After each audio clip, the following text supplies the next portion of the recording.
Alright, so I wanted to make another video about green cycling. If you've never heard about this, if you're into making green smoothies or you're into juicing, what you may find is that if you're using the same greens, say kale or spinach or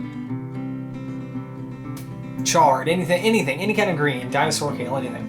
If you're juicing it, blending it in your smoothies for a long time, and after a couple months you notice that you're starting to feel sick. Your smoothies at one time, they were giving you a lot of energy, you're feeling great, but now you don't feel as great. The smoothies are starting to make you sick. Well, it might be the fact that you're using the same greens.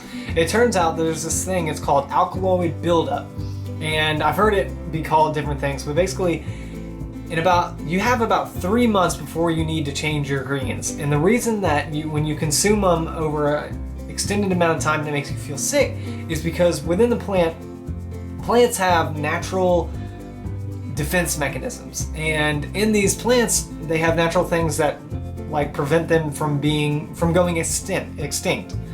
And there's these chemicals, I guess you could call them poisons, in the greens that when consumed in a large amount of time or in a large quantity over a large period of time could produce possible health risks. And this isn't like a huge deal, and obviously there's no reason to run away from greens. Greens are really good for you. They're nutritionally dense, especially kale, which I think is like the most nutrient dense green ever.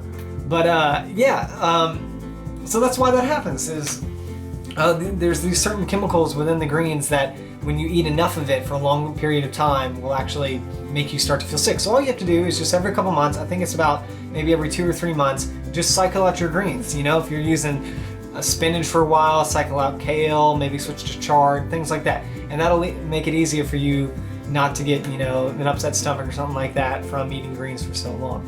Obviously, when people eat greens, they're trying to get nutrient diversity. And when I say that, is that a lot of people who are attracted to the vegan diet are attracted to this ideal of more nutrients in your diet. And that's a big deal because in the standard American diet nowadays, there's not much nutrition in the diet.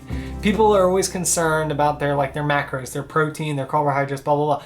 But a really big deal in my mind and in a lot of people's mind is how healthy your food really is. Like with spinach, a lot of people say that vegans don't get iron, but spinach is really high in iron. But it's not just high in iron. It's high in a lot of like essential minerals and vitamins and things like that. And it's the same thing with kale. Like I said before, it's the most nutritionally dense green I think I've ever heard of.